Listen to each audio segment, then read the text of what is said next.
Amados, a graça e a paz, nós estamos aqui com a lição de número 4 de Jovem. O título é Ana, a oração de uma mulher angustiosa, ou angustiada, né? Hoje nós vamos ter uma lição muito importante. Fica conosco aí até o final, não se esqueça aí de se inscrever, de dar o seu like. A tua presença aí é muito importante para nós, entendeu? E eu fico feliz de ter você aí visitando o meu canal. Que Deus te abençoe, tá? E compartilhe aí com seus amigos, nos ajuda aí, que a nossa finalidade é divulgar a palavra de Deus, ok? Bem, aqui nós vamos aqui com a lição 4 de Jovem, e nós vamos estudar a vida de uma mulher de Deus, né? Como todo filho de Deus, nesse mundo a gente sofre aflições, né? Jesus, ali nos evangelhos, ele diz para a igreja dele, para os seus discípulos: no mundo tereis aflições. O apóstolo Paulo também, seguindo a mesma linha de pensamento, ele escreveu que todo aquele, pois, que quer servir a Cristo piamente, também sofrerá perseguições.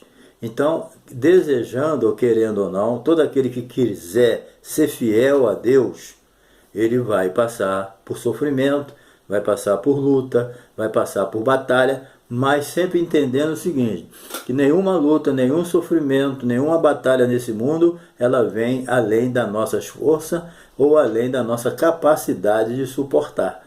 Porque Deus é fiel, e juntamente com a luta, com a prova, entendeu? Com as perseguições, a Bíblia diz que Deus, né, não permitirá que você seja provado além das suas forças, além daquilo que você possa suportar, porque juntamente com a prova Deus dá o escape. Por quê? Porque Deus é fiel. E Ana, aqui nós vamos estudar, né, resumidamente, a sua biografia, a sua vida, a prova que ela passou, mas também a Bíblia mostra não só a prova que ela passou, mas a Bíblia também mostra a grande vitória que essa mulher de Deus conquistou. Foi uma mulher de disposição, com coragem de orar, de buscar o Senhor. Ela sofreu mesmo, mas ela não se entregou.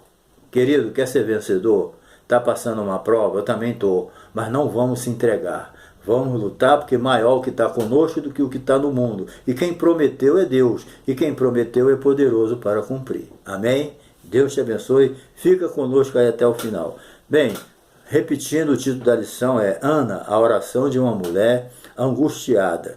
Bem, nós vamos agora estudar nessa lição um pouco, né, mais acerca da vida de Ana. Nós já estudamos outras vezes, né, e nós vamos buscar entender, né, as diversas lições que foram deixadas para nós, né, nós que almejamos também uma relação mais íntegra com Deus. Então, nós vamos estudar a vida de Ana, nesse contexto aqui, né, e ver o legado que ela deixou para nós e o que nós podemos tirar proveito para ser como Ana. Ana foi vencedora? Foi. Nós também podemos, né? Agora, qual foi o caminho que Ana usou para vencer? Vamos ver, né? Bem, número 1 aqui. Ana, sua situação de mulher estéril, de sofrimento, né? A palavra Ana, ela significa graça, certo? No hebraico, ok? Então, a vida de Ana, ela pode ser dividida em dois grandes momentos, certo? Tinha, né, conforme nós sabemos, uma história de grande sofrimento. Ela estava ali naquele tabernáculo aí chorando, triste, né? Porque ela era uma mulher estéril. Naquele tempo, né? Naquela época, uma mulher estéril, alguém imaginava que era alguma maldição, algum castigo, né? Então, não era muito confortável para uma mulher naquele tempo ser estéril, né? Ela era vista com maus olhos, né, pela maioria das pessoas, e achavam que ela poderia estar debaixo de uma maldição, então, ou um castigo de Deus. Então, não era bem visto ou bem vista uma pessoa, uma mulher que fosse estéril e não tivesse filhos. Então, isso aí era considerado um opróbrio, ou seja, uma vergonha. Se não fosse considerada por alguns uma maldição, era considerado uma vergonha. As mulheres se sentiam muito mal quando elas não podiam gerar filho. E a gente vê que muitas mulheres passaram por esse problema, né? A Sara, a mulher de Abraão, veio ter filho já com 90 anos, né? Nós vemos também a esposa de Isaac também, levou 20 anos para ter filho, esposa de Jacó também, né? Também foi o mesmo problema, a mãe de João Batista, no Novo Testamento, e por aí afora, né? Grandes mulheres de Deus passaram por esse problema da esterilidade, de não poder ter filho, mas Deus fez um milagre na vida de todas elas. Todas elas eram dependentes de Deus e por causa disso Deus abençoou e fez um grande milagre. E Ana não era uma exceção, né? Então, além dela ter essa situação de estéril, né, ela também, que era uma frustração para ela, lógico, né, conforme nós já falamos, a sua condição, né, mas também ela sofria aquela perseguição generalizada da sua rival Penina, também, que Eucana era um homem de Deus, mas dentro do costume da época ele tinha duas esposas, a Penina, que gerava filho, e Ana, que não gerava filho, né? Mas a Bíblia diz que ele amava Ana, e por causa disso trazia um grande ciúme em Penina, que perseguia ela por ela ser estéril, né? Então ela passou por esse sofrimento todo, mas no segundo tempo aqui a gente vê a sua satisfação, o seu júbilo, a sua alegria por ser agraciada com um filho. Deus fez um milagre na vida de Ana. E o mesmo Deus que fez milagre na vida de Ana, ele não faz acepção de pessoa. Ele faz milagre na minha vida, ele faz milagre na tua vida. Qual é o milagre que você precisa na sua vida? O que é milagre? É aquilo que você não pode fazer. Entendeu? Aquilo que você não pode resolver, só Deus é que pode. O problema da esterilidade de Ana, só Deus é que podia resolver. E ele resolveu, Ana não podia, né? Então foi um grande milagre. Então Deus opera milagre na tua vida, na minha vida e na vida daqueles que creem, né? Tudo é possível ao que crê. Ah, eu não creio, então não tem milagre. Milagre é para crer. E os sinais? Os sinais só seguem quem crê. Eu não creio em sinal, então os sinais não vão te seguir, certo? Então, dois aspectos importantes, o lado do sofrimento e o lado da alegria de Ana quando ela foi agraciada com aquele grande milagre. Então, ela era amada pelo esposo, né? Mas por ser estéril, era penalizada e perseguida e provocada pela sua rival Penina. Bem, então, número 2 aqui, a água fora do barco é uma ilustração que o autor nos traz, nos mostrando que é o seguinte, nós estamos passando, a água do mar de fora não é o problema, né? A onda pode levantar, mas se não entrar água dentro do barco, o barco não afunda. O que afunda o barco não é as ondas, a água de fora, mas a água que entra dentro do barco, né? Então, ele traz essa ilustração para o problema de Ana. E para a nossa vida também, né? Nós não nos nossos problemas, na nossa luta, nós não devemos deixar que entre água dentro do nosso barco, entendeu? Ou seja, por maior que seja o problema, devemos confiar em Deus e não permitir que os problemas venham nos sufocar.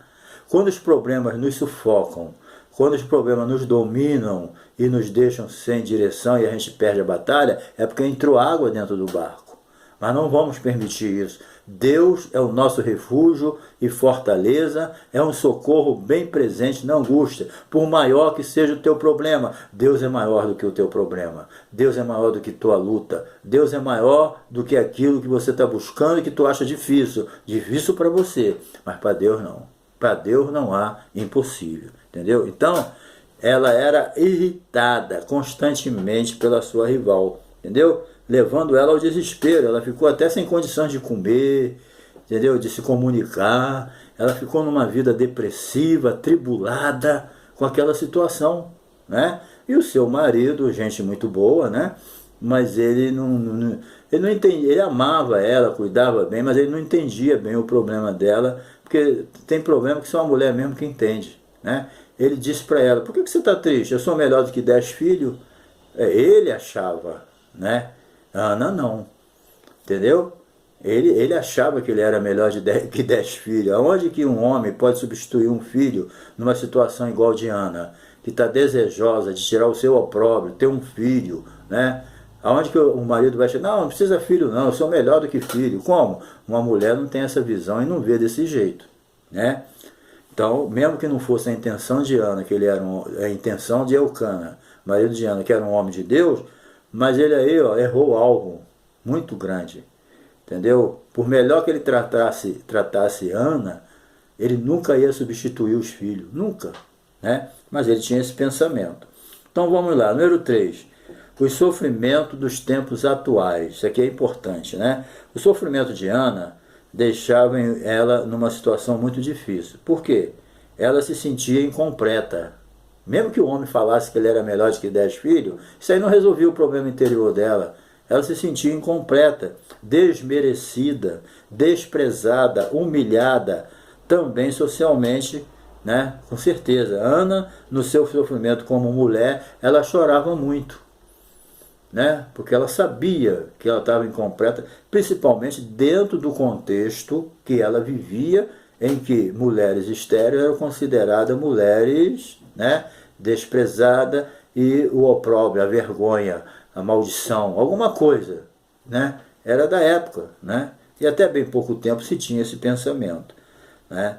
Eles não queriam saber qual é o problema. Não tem filho, está debaixo de maldição, está passando vergonha, é o opróbrio, tem que tirar, né? E muitos homens desprezavam as suas mulheres na época porque não tinham filhos, né? Bem, então Ana chorava muito, sofria, como eu disse antes, ela sofreu depressão, né? Passou uma situação difícil. Então, nos dias atuais, nós estamos vivendo, né, essa pandemia aí principalmente, há também muitas pessoas que estão chorando.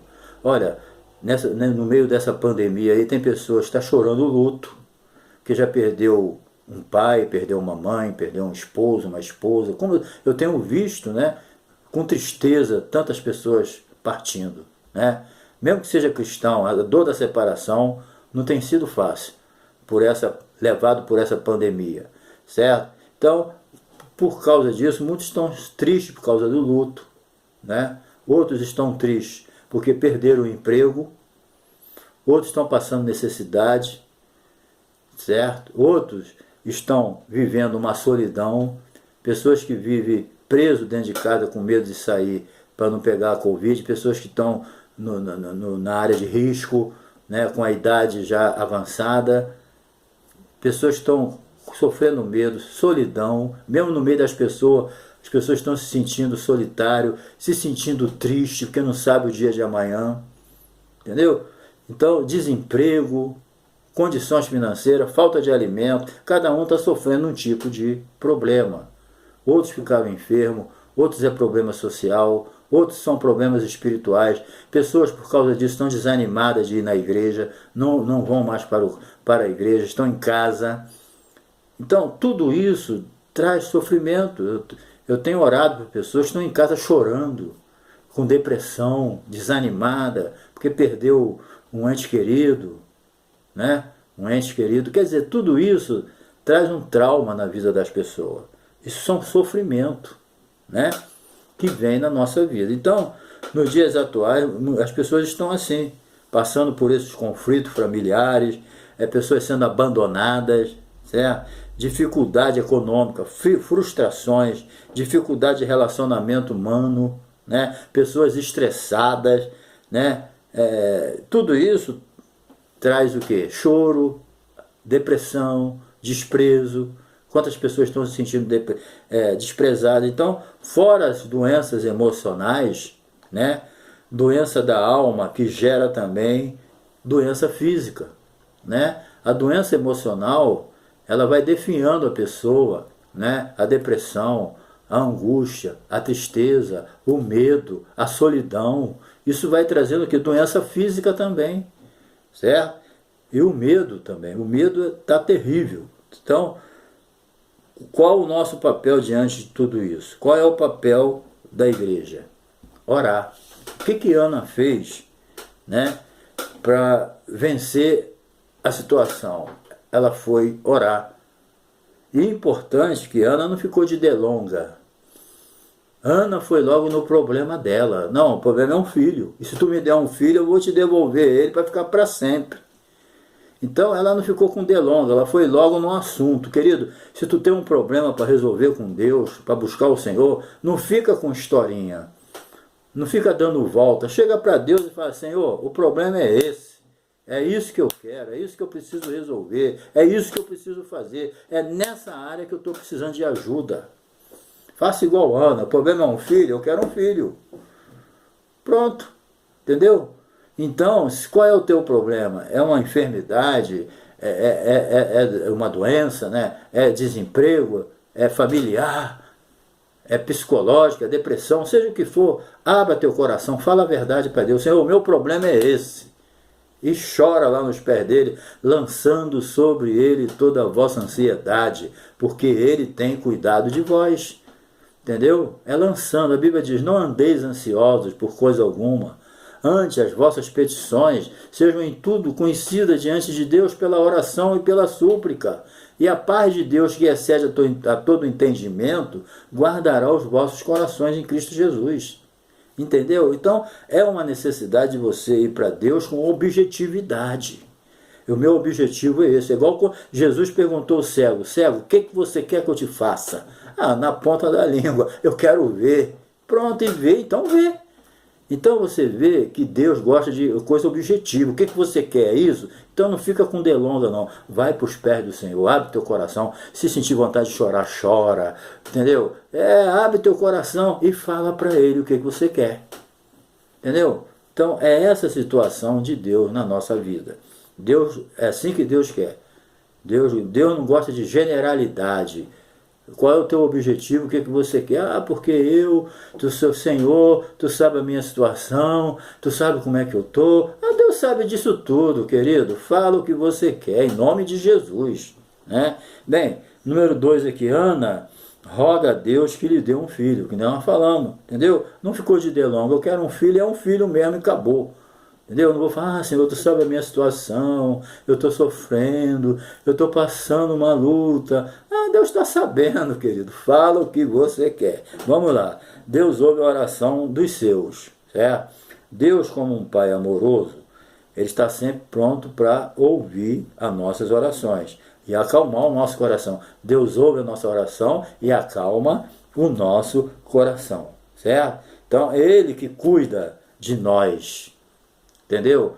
A Bíblia diz, lançando sobre ele toda a vossa ansiedade, por quê? Porque ele tem cuidado de vós. Querido, Deus não é o que as pessoas dizem, não. Deus, ele tem cuidado de você. Ele cuida de você. Entendeu? Ele cuida de mim. Ai de nós, se Deus não cuidasse de nós. Né? Então, não adianta a gente ficar de delonga. Outro detalhe, não pensa que Deus é Deus só de resolver coisas grandes aos nossos olhos. Deus não é só de coisa grande. Deus também é o Deus das pequeninas coisas. Aquilo que talvez você nem percebe na tua vida, Deus está cuidando. Deus é Deus de detalhe. Tem detalhe na tua vida e na minha que Deus cuida e você nem sabe. Não fica com essa ideia de que Deus só cuida de coisa grande, se Deus só cuida de coisa difícil que eu não posso fazer. Querido, Deus é Deus de detalhe.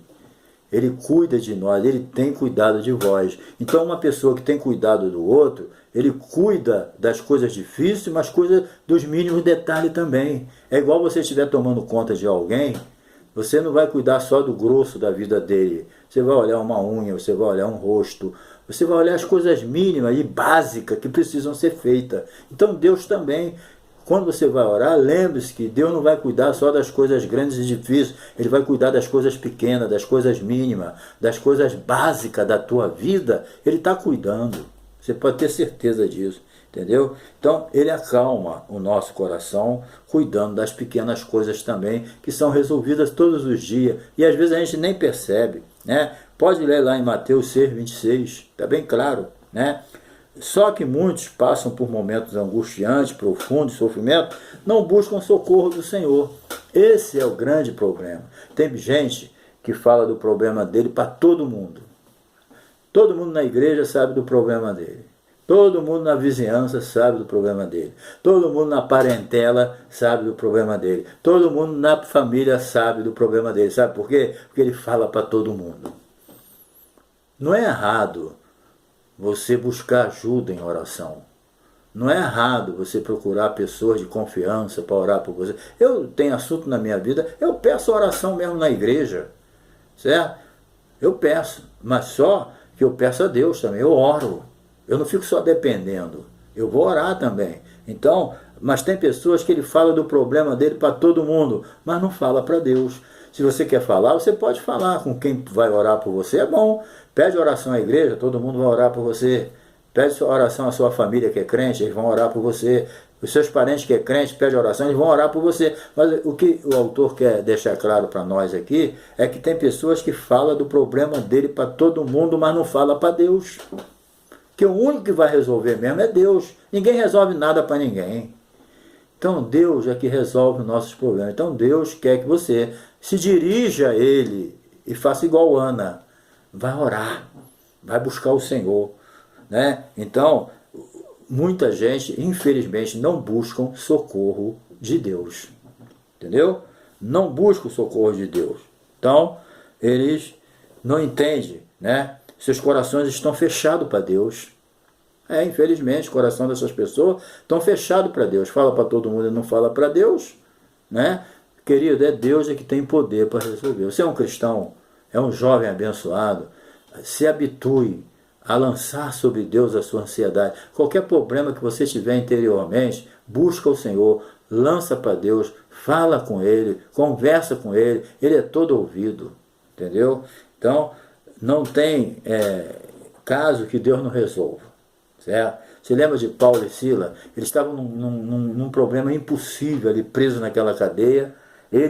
Paulo e Sila, começaram a orar e louvar a Deus, louvar e cantar e orar. Daqui a pouco o céu visitou aquele cárcere. Quando a oração toca o céu toca na terra. Entendeu? Foi simples. Aquela oração e aquele louvor tocou no céu. Imediatamente o céu tocou dentro daquela cadeia.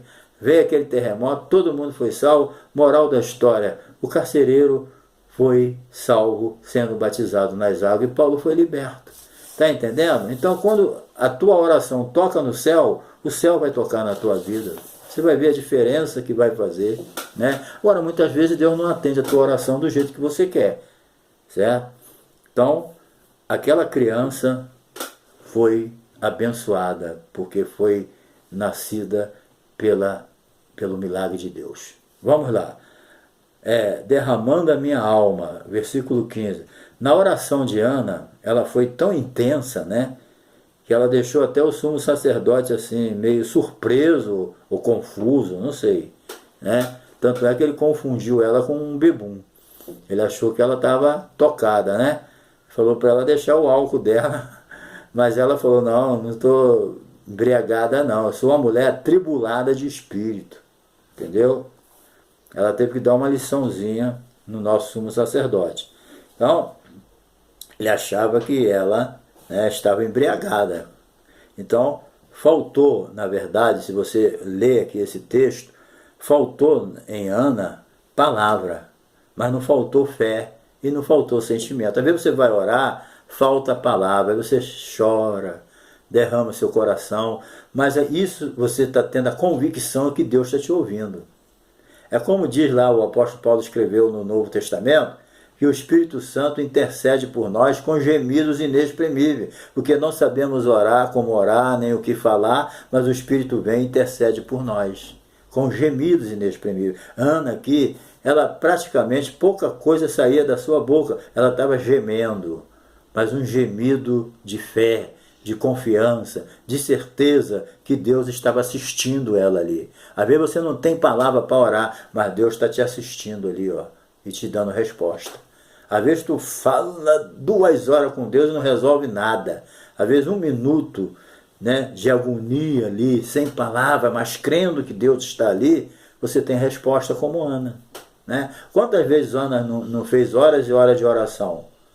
Mas aqui, ó, Deus atendeu ela. Entendeu? É isso que a gente tem que entender. Faltou palavra, mas não faltou fé, não faltou sentimento.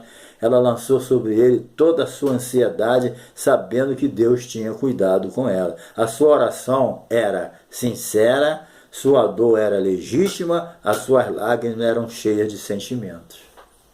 Entendeu? Que maravilha, né? Vamos para parte 3 aqui. Vai em paz, aqui no versículo 17. Bem, as palavras do sacerdote Eli completou o que faltava, né, na oração de Ana. Completou, né? Por quê? Porque ele disse para ela, ó, vai-te em paz, e o Deus de Israel te conceda a petição que lhe pediste. Versículo 17 do capítulo 1.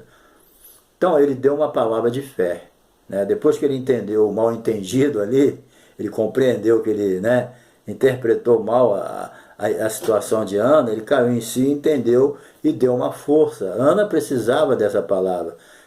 Ou mal ou bem, Eli era o sumo sacerdote do templo de Israel naquela época, né? Então, ele era um homem usado por Deus também, né? Então, ele ali, com certeza, Deus usou ele para dar uma palavra de fé, uma palavra de ânimo, né? E muitas vezes Deus usa alguém para determinar uma palavra de fé para nós, né? Uma palavra de ânimo. Às vezes, nós, como seres humanos, precisamos de apoio, precisamos de um incentivo humano, precisamos de uma palavra de fé. E às vezes a gente recebe isso através de uma pregação. Às vezes você está na igreja precisando de uma palavra e Deus usa o pregador e te dá uma palavra de fé. Vai em paz, que a tua oração foi ouvida, né? Muitas vezes a gente precisa de ouvir essa palavra. E foi o que aconteceu com Ana. Ela já saiu diferente. O seu semblante já não era triste. Era o que ela precisava, né? É o que ela precisava. Então, ela quando recebeu essa palavra, né, o seu semblante já não era triste, né? Então Ana ofertou ao Senhor o seu primeiro filho como forma de gratidão a Deus. Ela deu o seu primeiro filho e depois ela teve mais vários. Deus não perde para ninguém, né? Quando tu doa para Deus, Ele te dá 2, 3 vezes mais aquilo que tu doou, né? Ela deu um filho e ganhou vários, né? Está escrito aqui na palavra. Vamos lá, número 3, para a gente encerrar. Ana louva a Deus por sua resposta. A resposta de Deus. Um ano depois, né, a bênção chegou, né? E a felicidade entrou na casa de Ana. O pequenino Samuel bateu a porta lá, né? Já estava nos braços de Ana, o pequenino Samuel. Então, a oração de fé se tornou realidade. A fé é o firme fundamento das coisas que se esperam, né? Espera, e a prova daquilo que você não vê. Então, quando ela pediu a bênção a Deus, ela não tinha visto, né? Por quê? Porque é a prova daquilo que você não vê, né? Então, mas um ano depois, a bênção estava nos braços dela, né? Então, se tornou realidade. Aquilo, enquanto é fé, tu não vê, mas espera, né? Mas quando se torna realidade, né? A Bíblia diz que Deus chama as coisas que não são como já fosse. Então, quando aquela fé ela ganha a substância, né? A substância estava ali, Samuel, né? E ela estava com ele nos braços, graças a Deus. Então, a oração da fé se tornou realidade. Deus sempre faz além do que pedimos ou pensamos. Deus é aquele que faz além daquilo que pedimos ou pensamos, segundo o teu poder que em nós opera. Então Deus, ele resolveu 2 problemas para Ana. O sofrimento de Ana, né, devido àquela provocação de Penina, né, que a irritava, maltratava, tinha ciúme, porque na verdade o que ela amava era a Ana, não a Penina, né? Então ela odiava a Ana por causa disso, perseguia, maltratava, procurava fazer dela uma mulher atribulada. Então ela resolveu esse problema porque ela já teve o primeiro Samuel e depois teve mais filhos, né? E também ela foi tirada do opróbrio da vergonha, da esterilidade, que naquele tempo falava muito alto isso, né? Então ela foi abençoada, acabou o sofrimento de perseguição e também ela foi tirada do opróbrio de ser uma mulher estéril. Bem, bênção dupla, né? Esperei com paciência no Senhor, Ele se inclinou para mim e ouviu o meu clamor. Ana podia citar esse salmo tranquilamente se fosse escrito, né, no seu tempo. Vamos lá. 2. Fidelidade de Ana. Ana foi fiel e cumpriu seu voto quando a Deus você fizer um voto, cumpra. A Bíblia diz, quando a Deus fizeres um voto, cumpra, porque Deus não se agrada de tolo. Quanta gente faz voto para Deus e não cumpre, né? Uma vez eu estava dando aula na escola dominical, e uma irmã triste lá, aí a aula era voto e ela falou para mim, olha, aconteceu um problema comigo. Eu fiz um voto que se Deus, falei na igreja, se Deus me abençoar para me terminar minha casa, eu vou dar um voto, eu vou dar um culto de ação de graça para Deus. E depois ela terminou a casa e nunca quis mais dar culto de ação de graça para Deus. É uma coisa mínima, né? Mas Deus não se agrada de tolo. Lê lá no Eclesiastes 5. Né? Quando a Deus fizeres um voto, cumpra, porque Deus não se agrada de tolo. É uma tolice alguém fazer um voto e não cumprir. Ninguém é obrigado a fazer voto. Ana precisaria fazer voto, oferecer para Deus? Não, mas ela sentiu no coração e fez e cumpriu o voto. Quantos faz voto e não cumpre? Né? E moral dessa história aqui é que a casa dela caiu. Assim, ó, desabou tudo, de repente, do nada. Certo? Eu não vou dizer que vai acontecer isso com todo mundo, mas com ela aconteceu. E ela sabia que foi por ela não ter cumprido o voto dela. Ela fez Deus de bobo. Ela falou diante de Deus, ó, eu vou te dar um culto, assim, assim, assim. É só tu me ajudar a terminar essa casa. E ele ajudou e terminou e foi bênção. Mas ela esqueceu o voto. Não esqueceu, ela desprezou. Ela não quis mais saber. E o que aconteceu? Então, querido, ninguém é obrigado a fazer voto. Você pode orar e pronto. Mas se você fizer um voto, cumpra, para não entrar no estreito com Deus. Tá? Então, Ana se mostrou fiel. Você imagina, é duro para uma mãe pegar um filho desmamado, com 3 anos mais ou menos, e levar para um lugar para nunca mais voltar. Isso não é, para um coração de mãe, ainda mais igual a ela, ansiosa pelo filho, isso não é uma coisa muito difícil? É, mas ela tinha que cumprir o voto dela. Certo? Ela chegou lá para o sacerdote e falou, ó, tá vendo eu aqui? Eu sou aquela mulher assim, assim, assim, assim, e aqui está o filho que Deus me deu. Pronto. Agora, cumpriu o voto. E por causa disso, Deus deu mais filhos a ela. Não ficou só em Samuel. Acho que teve uns 4 filhos ainda. Né? Por quê? Porque Deus foi fiel e honrou uma mulher que honrou ele. Ela cumpriu o voto. Agora, querido, final de ano então, quanta gente faz voto e não cumpre, né? Ah, esse ano eu vou dar meu dízimo, esse ano eu não vou faltar o culto, esse ano eu vou fazer isso, esse ano eu vou fazer aquilo em nome de Jesus, e não faz nada. Está pensando o quê? Deus não se agrada de tolo, não. Depois você lê o capítulo 5 de Eclesiastes, que você vai se surpreender com aquelas pessoas que ficam fazendo o voto e não cumprem. Né? Deus não se agrada de tolo. Entendeu? A última parte aqui. A canção de Ana. Entregar a criança, seu filho, pode ter sido difícil. Qualquer mãe, certo? Imagina isso, né?